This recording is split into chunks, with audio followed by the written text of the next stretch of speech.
Hello. So, today we're going to be talking about witches and werewolves in the Middle Ages, mainly in regions such as European countries and a little bit in France. But before I go any further on that, I do want to talk about a little bit of when werewolves were first found in our literary sources. And that was around the time of the ancient Greeks, but even further back, probably before any type of invention of writing. One of the first incidences we have of a werewolf is in ancient Greece mythology, where Zeus visits the king Lycaon, and the king does not believe Zeus is actually a deity, although Zeus does successfully convince most of Lycaon's men that he is. So when Lycaon and Zeus go to have dinner, Lycaon, to see if Zeus is really a god, prepares a meal with human flesh for Zeus. Now at that time, human flesh was considered a little bit of a taboo amongst the gods. Well, obviously Zeus, being the god he was, noticed before ever even taking a bite of his food that there was human flesh in it. And as he realized this, he turned Lycaon into a wolf, hence where we get the term Lycan from. He turned Lycaon into a wolf so Lycaon could hunt his preferred meal in the proper form. Now, also in Norse mythology, we had berserkers. And berserkers were more or less the warriors that would wear the clothes out of animal skin. And their belief with that was by donning these clothes and wearing them in a battle, they lose all their senses of humanity and adopt animalistic instincts and animalistic strength and traits from the animal skin of that they're wearing. And there are a lot of documentations about the berserkers, but we can always get into that another time. Now, Europe in the Middle Ages. It was the Middle Ages in Europe that first originally established the association between the werewolf and the full moon. And this association was established by the fact that they held a belief that some Wednesdays and Friday nights in the summer, if you were to sleep outside with the light of the full moon resting on your face, it would cause you to shift into that of a wolf. That's also around the time the story of Red Riding Hood came around, and it was a werewolf story. Obviously, you have this wolf disguised as this little girl's grandmother talking to her, and that story was more or less to scare kids, prevent them from wanting to go out in the woods at night, because at this point in time, Europe was plagued with a lot of superstition. This was a very superstitious time in society. So, they were racked with superstitions everywhere. And really, witches came before the werewolf ever did with the superstition. It wasn't until the witchcraft superstition bred all the werewolf superstition that ever became an issue at this point in time. Witchcraft and werewolves were considered to have a negative supernatural impact on society. Funny thing about that is almost every single person who accused someone of witchcraft or being a werewolf was just a peasant. And a vast majority of the accused were exclusively peasants as well. Now at this time, they had their hierarchies and everything, your classes in society. And peasants, if you were born into the family of a peasant, it seemed that no matter how much work you did, you could never get out of that hole. You're always going to be stuck, labeled as a peasant. And during these superstitious times, a lot of people blamed the problem problems with society, such as crimes, famine, disease, and poverty in Europe, on their witchy neighbors, or, murders on werewolves, these devil beasts. Between the 1300s and 1700s, thousands upon thousands of people were put on trial for witchcraft or being a werewolf, and they were typically burned to death. People were put on trial for anything from cannibalism, sexual license, and human sacrifices. And again, as I said, a majority of these accusations did come from other peasants, and the accused were mainly peasants. Now, we can see that as just a time where people needed a scapegoat. Maybe none of this really ever did happen. Maybe none of these people burned were really witches or werewolves. These peasants needed a scapegoat, something to blame. And it just so happened that it was a superstitious time back then. And so that's what they chose to blame it on. And they used their neighboring peasants as scapegoats for their own problems. That is one way to look at it. That is one viewpoint.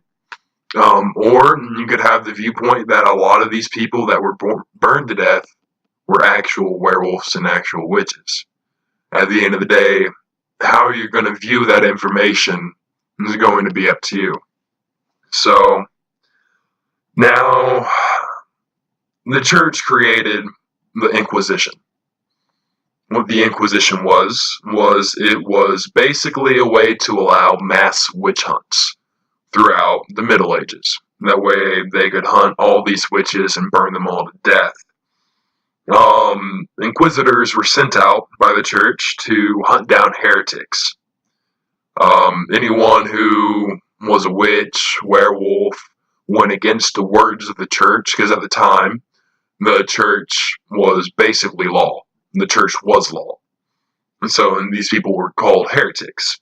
Now, heretics that repented, their ways of what they seemed as devil worshipping and whatnot, the heretics that repented received a life sentence in jail.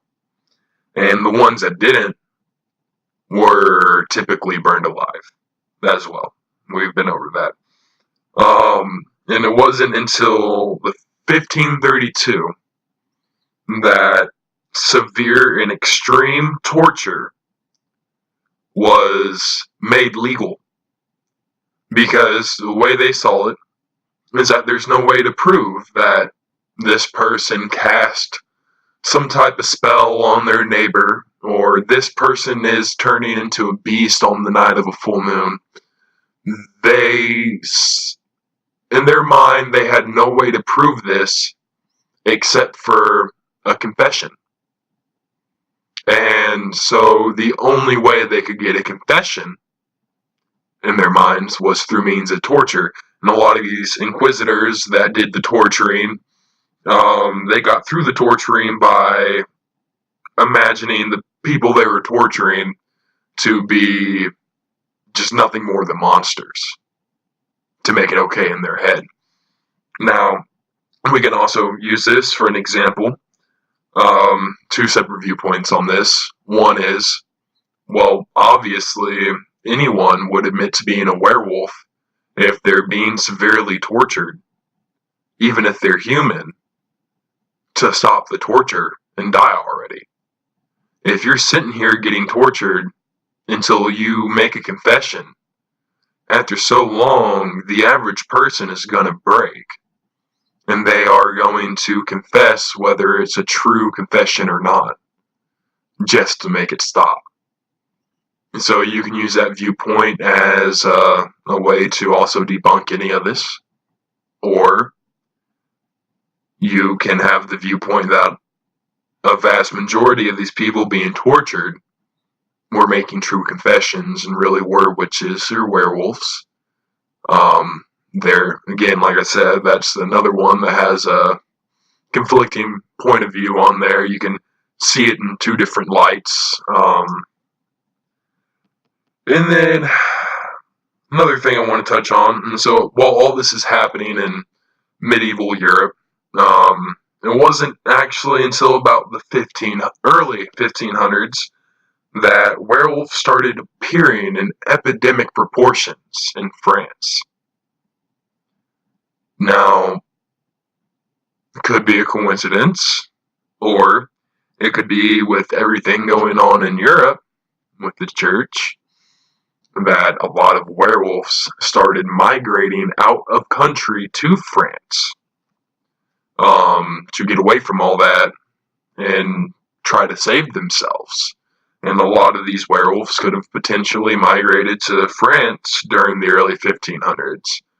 And like I said, it was epidemic proportions. The rise in werewolf sightings and accusations increased by so much during the early 1500s in France that the only thing really that would make sense on that is if it was the migration of werewolves to France from Europe.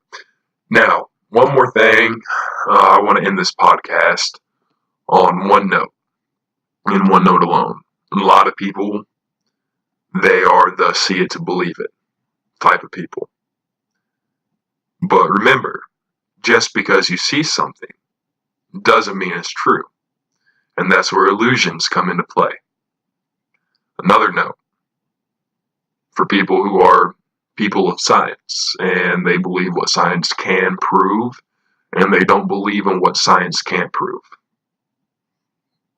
I'm going to give you one shred of evidence that these supernatural creatures could actually exist among us.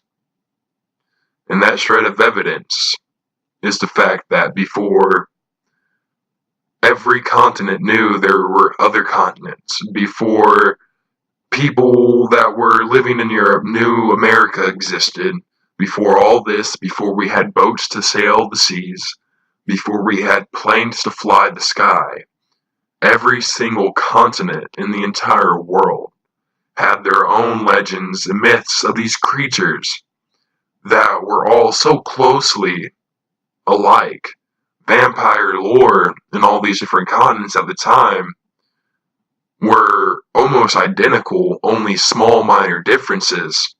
And these small minor differences don't necessarily mean that they weren't talking about the same thing, as Charles Darwin proves on his journey to the Galapagos Islands. Here at the Galapagos Islands, Charles Darwin discovers 13 different types of finches.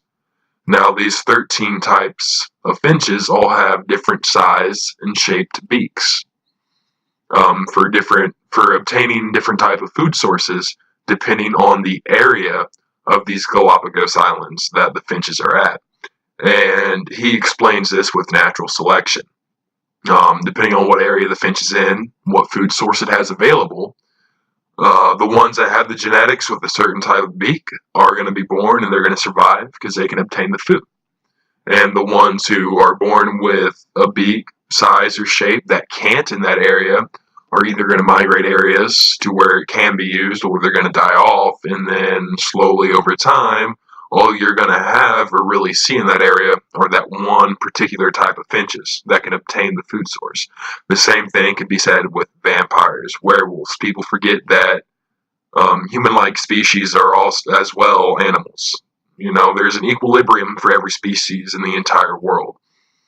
And for all we know, these vampires and werewolves of these times could have, their abilities or appearance could have been different. You know, it could differ on what area of the world they were in. And we had all these different legends of werewolves, vampires, demons of the night, spirits, wendigos, you know, just about any type of supernatural thing you could imagine. And we had legends for them dating back all the way to that point, all over the world. They had no way to communicate this across the world. Every different area witnessed these types of things to have these legends. That is that one shred of evidence that actually supports their existence. And science has never, ever proven it impossible for these creatures to exist. The science has never proven magic impossible to exist.